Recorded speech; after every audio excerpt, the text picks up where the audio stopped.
이분 때문에 굉장히 좀 언론계가 시끄러웠습니다. 네, 날벼락 같은 인사가 좀 정해져서 논란이 되고 있죠. 예. 지난 주말에 국민의당에서 방송통신위원회 상임위원을 추천을 했는데요. 예. 내정을 했는데 그분이 종합편성 채널의 막말 패널로 비판을 받아온 고영신 한양대 특임교수라서 논란이 불거지고 있는데요. 예. 국민의당은 지난 27일 이 한양대 고영신 특임교수를 내정을 했고, 그리고 오늘이죠. 29일 의원총회를 열고 추천안을 공식적으로 논의할 계획이라고 합니다. 예. 그래서 오늘 의원총회에서 통과가 되면 사실상 이분이 방통위원이 된다고 봐도 무방할 것 같은데요. 언론계는 강력하게 반발을 하고 있습니다. 예. PD연합회는 지난 27일 성명을 내고 고영신 교수는 종편의 단골 출연자로 막말과 거짓말을 되풀이해 지탄받은 인물이다. 자격 미달임으로 즉각 백지화해야 한다고 촉구했고요. 예. 민주언론 시민연합은 모니터 보고서를 내고 고영신 교수의 과거 문제적 발언을 공개하면서 반발하고 있습니다. 이분은 좀 많아가지고 네. 한두 개가 아니었거든요. 제 기억에도. 그렇죠. 예. 그래서 이분이 종합편성 채널의 대표적인 막말 패널들이 있다고 하면 이분이 정말 손에 꼽히는 발언들을 그렇죠. 많이 했었고, 실제로 심의 제재도 이분이 포함된 제재가 총 9건을 기록하기도 했었고요. 대표적인 발언들을 좀 보자면 예. 2015년 5월 23일 TV조선 황금펀치에 출연해서 당시 노무현 전 대통령 아들 노건호 씨가 김무성 새누리당 대표 앞에서 추도사를 한 게 화제가 된 적이 있었잖아요. 그렇죠. 예. 정치 보복에 대한 비판을 한 적이 있었는데, 이거를 고영신 교수는 노건호 씨가 직접 작성한 게 아닐 가능성을 언급하면서 친노가 모여라. 말하자면 과거 친노 세력들이 노무현 6주기를 계기로 걸기하라. 이런 선동문 같은 느낌도 든다. 노건호 씨가 정치를 하겠다. 이런 선언문 아닌가 하는 생각도 든다. 등 별로 근거가 없는 지나친 추측성 발언으로 논란이 돼서 법정 제재를 받기도 했었고요. 예. 2016년 4월 19일 MBN 뉴스와이드에서는 김대중 전 대통령 아들인 김홍걸, 지금 더불어민주당 국민통합위원장이죠. 예. 이분이 민주당에 합류를 하면서 문재인 캠프에 들어갔잖아요. 그렇죠. 그러자 이분이 생물학적 DNA를 김대중 대통령으로부터 물려받았을지는 모르겠지만, 혼합에서 그분이 어떤 정치적인 자산이랄까 DNA를 물려받았다고 생각하는 사람은 없다. 그런 분을 호위무사처럼, 그러니까 문재인 대표가 김홍걸 위원장을 호위무사처럼 대동하고 간 것도 모양새가 나쁘다. 이런 것도 좀 부적절한 표현이라서 제재를 받았었고요. 예. 제재를 받지 않은 거라고 하더라도 이분의 발언을 보면 친노, 흔히 친문 진영에 대해서 비난에 가까운 발언을 거의 저주를 쏟아내듯이 항상 해왔었는데요. 예. 2016년 1월 25일 TV조선 유명한 프로그램이죠. 장성민의 시사탱크. 여기에 출연해서 김홍걸 위원장이 민주당 입당을 했을 때는 김대중 정신을 욕보이는 거다. 네. 인질 정치냐, 볼모 정치냐, 보쌈 정치냐, 이렇게 지적했던 게 맞는 것 같다. 호남 민심에 대한 모독행위라고 주장을 했었고요. 호남 민심에 대한 모독은 본인이 하고 있는 거예요. 그렇죠. 예. 네, 그리고 고영신 교수는 또 지난해 2월 22일 장성민의 시사탱크에서는 지금의 친노는 부산 친노다. 야당의 뿌리라든가 정체성이라든가 가치라든가 여기에 공감하던 분들이 아니다. 라고 말을 했었고요. 예. 지난해 3월 20일 MBN 뉴스와이드에서는 민주당 공천 과정에서 김종인 비대위원장하고 의원들 사이에 잡음이 좀 있었잖아요. 예. 그러자 친노 본색이 드러났다. 친노들이 속으로 부글부글 끓고 고개를 쳐박고 있어도 총선 이후에나 터지지 않겠나. 김종인 위원장을 팽식히려고 할 거고, 분리하면 발 뺐다가 조금만 머리 들고 나서고 끝없이 공격해서 넘어뜨리는 거다.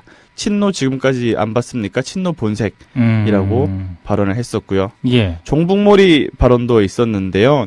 지난 총선 기간에도 2016년 4월 11일 역시 장성민의 시사탱크에서 당시 울산 동구와 북구에서 진보진영 무소속 후보로 단일화가 되자, 그렇죠. 문재인 전 대표가 통진당 출신 무소속 후보 2명한테 단일화를 시켜줬다. 이석기 같은 교두보가 원내에 다시 만들어지는 것은 종북 숙주 역할을 할 가능성이 높다고 말을 했었고요.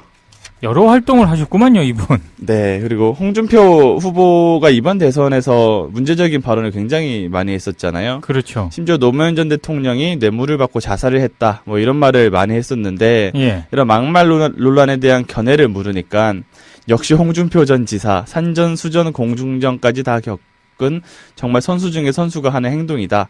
라고 치켜세우기도 했었고 예. 넉살도 좋고 진짜 양념의 역할을 하시는 것 같다. 정치적 관록이 묻어난다고 평가를 하기도 했었고요. 예. 지난해 총선 때는 안철수 국민의당 대표에 대해서 어떻게 평가하냐는 질문에 안팎 곱사 등이다. 그러니까 안팎으로 뭐 등이 구분 그런 걸 비하하는 표현이죠. 예. 그렇게 표현하고 김무성 지난해 총선 당시 김무성 새누리당 대표에 대해서는 누가 대표로 인정해주는 사람이 없었지 않습니까? 바보로 인정을 했잖아요. 아하. 라고 말을 했었고요. 예. 이 외에도 지난해 1월 26일 MBN 뉴스와이드에 출연해서 이희호 여사가 폐물을 팔았고 김대중 전 대통령이 스위스 은행에 재산이 있다는 그런 발언을 사실 확인이 안 된 발언인데 이런 루머를 언급을 하면서 실제인 것 같다. 라고 말해서 제재를 받은 적도 있고요. 왜냐하면 저는 이걸 기억하는 게 이걸 봤거든요. 네. 보면서 경악을 했습니다. 진짜. 깜짝 놀랐어요. 진짜. 저도 이 선거방송심의위원회 이게 안건이 상정이 됐었는데 예.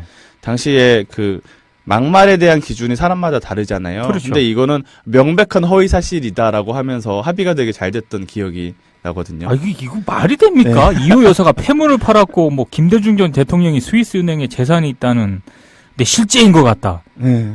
야, 이런, 전문가가 출연을 해서 방송에서, 어허, 참. 그래서 뭐 굳이 설명드릴 필요가 없겠지만 방송통신위원회는 이제 종합편성 채널에 막말을 감독을 하고 그쵸. 이런 문제적 보도나 시사 프로그램이 이어질 경우에 이제 재승인을 취소를 해야 할 지금 중대한 시기에 놓여 있는데 막말 당사자를 본인이 출연해서 제재도 여러 번 받지 않았습니까? 그렇죠. 방송사가. 전체 이분이 포함된 제재가 9건 정도 되는데 아이고. 그것도 TV조선과 MBN 등 종편에 출연을 많이 했었고요. 그런 면에서는 아니 이분한테 방통위원회 맡기는 게 말이 되냐 예. 라는 비판을 받을 수밖에 없고요. 예. 그리고 발언들 보시면 아시겠지만 일관되게 친노와 친문 진영을 저격을 해왔고요. 예. 안철수 대표도 물론 저격을 했지만 이거는 국민의당 내에 있는 호남계 쪽 편을 좀 많이 들었던 그런 취지였던 것 같아요. 그런 면에서 이분이 마치 종편 시사 토크 프로그램에서 본인이 정치적 성향을 특정 코드에 계속 맞추면 예. 그 정당으로부터 보온성 인사를 받는 좀 안 좋은 선례를 남기게 될 것으로도 보이고요.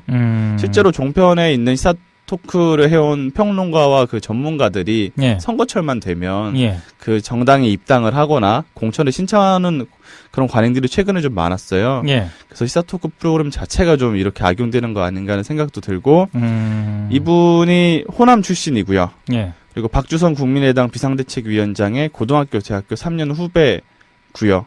사실 이분이 아시겠지만 최초에는 유력한 후보가 아니었어요. 그렇죠. 그리고 전문성을 갖춘 편도 아니었고 근데 그런 면에서 좀 안 될 거다라는 생각이 들었는데 그 호남 의원들이 좀 강력하게 밀고 있다 이러는 평가가 안팎에서 나오고 있습니다.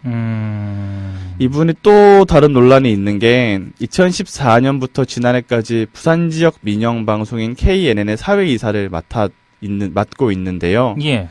네, 방통위 설치법에 따르면 방송통신 관련 사업에 종사하거나 위원 임명 전 3년 이내에 종사했던 사람은 방통위원으로 임명될 수가 없습니다. 당연히 특정 방송사에서 얼마 전까지 몸담았던 사람은 그 방송사의 편을 들어줄 수밖에 없기 때문에 공정한 관리감독 역할을 못한다는 그런 취지에서 만들어진 조항인데요. 그렇죠. 근데 다만 사회이사를 종사자로 볼 것인가가 좀 쟁점이 될 걸로 보이는데 예. 근데 물론 추후에 문제 없다는 결론이 나더라도 KNN이 제어가를 또 받을 거고 그렇죠. 혹은 뭐 광고나 이런 문제로 뭐 제재를 받거나 재승인 조건에 따른 제재를 내릴 때 논란이 불거질 수밖에 없을 것으로 보이고요. 예. 그 결격 사유에 해당되는지 여부는 오늘 한번 방통위에 제가 확인을 해보면 될 것 같습니다. 문제 없다고 하지 않겠습니까? 그렇죠. 왠지 그럴 느낌이긴 하죠. 왠지 그런 느낌이 드는데 아니 근데 이렇게 되면은 네. 국민의당은 네. 국민의당에서 이렇게 추천을 하지 않습니까? 네. 그럼 도대체 지금 방통위원 5명 중에 네. 이게 어떻게 되는 겁니까 지금? 이것도 또 쟁점이 될 수가 있는데요. 예. 방통위원은 정부에서 1명, 그렇죠. 그렇죠. 정부 1명, 여당 2명에서 정부 여당 3명, 셋이죠. 그리고 야당 2로 네. 이해를 하시면 되는데요. 예. 이 정부 여당 3명 중에서 이 방통위원들의 임기가 사람들마다 조금씩 달랐어요. 예. 그래서 탄핵된 전국에서 황교안 체제에서 임기가 끝난 분도 있고 아직 안 끝난 분도 있어요. 예. 그렇다 보니까 정권을 거치게 되는데 문제는 황교안 대통령 관한 대행이 그 지난 3월에 정부 여당 몫의 위원 한 명을 임명을 해버렸어요. 문제 인물이지 않습니까? 그렇죠. 그 김용수 방통위원이라고 예. 이분도 좀 박근혜 정부의 미래창조과학부를 만들고 창조경제를 앞서서 이렇게 인수위원회에 있을 때부터 설파했던 분인데 이분이 되는 것도 좀 부적절한데다가 탄핵된 정부에서 정부 몫을 임명을 하면서 논란이 됐었고 예. 자유한국당도 여당 몫을 지난 3월에 예. 임명을 해버렸어요. 예. 그래서 지금 남아있는 게 정부 몫의 위원장 한석이랑 야당 두석인데요. 예. 근데 정부 몫의 위원장 한석은 지금 문재인 정부가 임명을 할 수밖에 없긴 하지만 예. 임명을 해도 이전 정부가 임명한 여당 위원 2명이랑 같이 위원을 좀 지내야 되는 문제가 있고 그러니까요. 지금 야당 같은 경우에는 2명이라고 말씀을 드렸는데 이 야당 위원 2명의 전임자들은 다 민주당 소속이에요. 양당제였으니까. 예. 근데 지금은 정권이 바뀌었잖아요. 그렇죠. 민주당이 여당이 돼버려서 민주당에 있는 위원 2명의 후임을 민주당이 임명하기 좀 애매한 상황이 있기는 해요. 예. 근데 다만 이 민주당 추천 위원 2명에 대해서 지난 19대 국회에서 민주당과 국민의당이 저 두 사람의 후임은 우리 한 명씩 나누자라고 해서 합의를 한 적이 있었대요. 그래서 이제 국민의당이 하나 그렇죠. 추천한 거잖아요. 임명하고 있는 건데 문제는 이 합의가 이전 정권 때 일어난 거기도 하고 바른정당이 생기기 전이에요. 예. 그러니까 방통위원 추천권은 국회 교섭단체에게 있는데 지금 야당 교섭단체가 자유한국당, 국민의당, 바른정당 세 정당이잖아요. 그렇죠. 근데 야당 위원은 두석이고 네. 근데 민주당 같은 경우에는 정부가 바뀌기 전에 임명 추진이 됐고 임기가 끝났기 때문에 지금 민주당이 임명해도 무방한데 국민의당이 추천하기로 한 위원은 아직 임기가 안 끝나서 예. 8일에 끝나거든요. 다음 달에. 그러면은 그 후임 몫을 과연 국민의당이 행사하는 게 맞느냐. 바른정당과 자유한국당이 행사할 가능성도 있지 않느냐라는 관측이 좀 제기되고 있어서 지금은 국민의당이 당연히 임명을 하고 있지만 추후에 또 논란이 불거질 수도 있는 상황이 될 것 같습니다. 실제가 된 적이 있었잖아요. 그렇죠. 예. 정치 보복에 대한 비판을 한 적이 있었는데 이거를 고영신 교수는 노건원 씨가 직접 작성한 게 아닐 가능성을 언급하면서 친노가 모여라.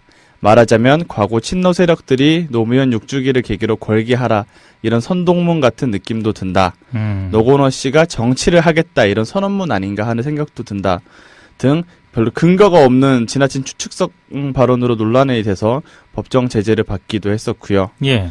2016년 4월 19일 MBN 뉴스와이드에서는 김대중 전 대통령 아들인 김홍걸 지금 더불어민주당 국민통합위원장이죠. 예. 이분이 민주당에 합류를 하면서 문재인 캠프에 들어갔잖아요. 그렇죠. 그러자 이분이 생물학적 DNA를 김대중 대통령으로부터 물려받았을지는 모르겠지만 혼합에서 그분이 어떤 정치적인 자산이랄까 이사탱크에서는 지금의 친노는 부산 친노다.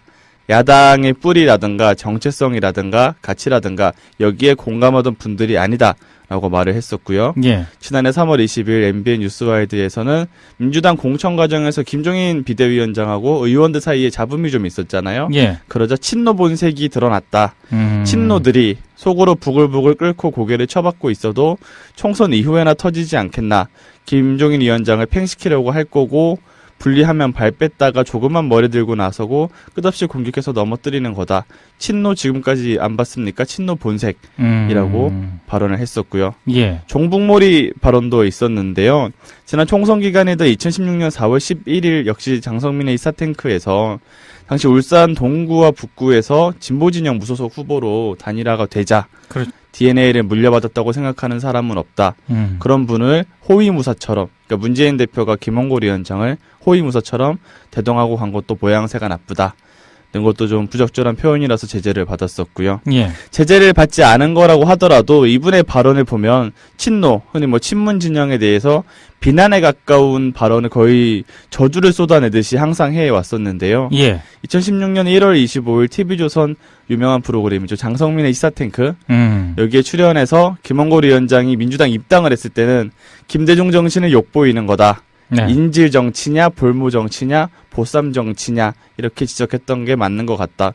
호남 민심에 대한 모독행위라고 주장을 했었고요. 호남 민심에 대한 모독은 본인이 하고 있는 거예요. 그렇죠. 예. 네, 그리고 고영신 교수는 또 지난해 2월 22일 장성수는 종편의 단골 출연자로 막말과 거짓말을 되풀이해 지탄받은 인물이다. 자격 미달임으로 즉각 백지화해야 한다고 촉구했고요. 예. 민주언론 시민연합은 모니터 보고서를 내고 고영신 교수의 과거 문제적 발언을 공개하면서 반발하고 있습니다. 이분은 좀 많아가지고 네. 한두 개가 아니었거든요, 제 기억에도. 그렇죠. 예. 그래서 이분이, 그러니까 종합편성 채널에 대표적인 뭐 막말 패널들이 있다고 하면 이분이 정말 그 손에 꼽히는 발언들을 그렇죠. 많이 했었고, 실제로 심의 제재도 이분이 포함된 제재가 총 9건을 기록하기도 했었고요. 대표적인 발언들을 좀 보자면, 예. 2015년 5월 23일 TV조선 황금 펀치에 출연해서 그 당시 노무현 전 대통령 아들 노건호 씨가 그 김무성 새누리당 대표 앞에서 그 추도사를 한 게 이분 때문에 굉장히 좀 언론계가 시끄러웠습니다. 네, 날벼락 같은 인사가 좀 정해져서 논란이 되고 있죠. 예. 그 지난 주말에 국민의당에서 방송통신위원회 상임위원을 추천을 했는데요. 예. 그 내정을 했는데 그분이 종합편성 채널의 막말 패널로 비판을 받아온 고영신 한양대 특임 교수라서 논란이 불거지고 있는데요. 예. 국민의당은 지난 27일 이 한양대 고영신 특임 교수를 내정을 했고, 그리고 오늘이죠. 29일 의원총회를 열고 추천안을 공식적으로 논의할 계획이라고 합니다. 예. 그래서 오늘 의원총회에서 통과가 되면 사실상 뭐 이분이 방통위원이 된다고 봐도 무방할 것 같은데요. 언론계는 강력하게 반발을 하고 있습니다. 예. PD연합회는 지난 27일 성명을 내고 고영신 교수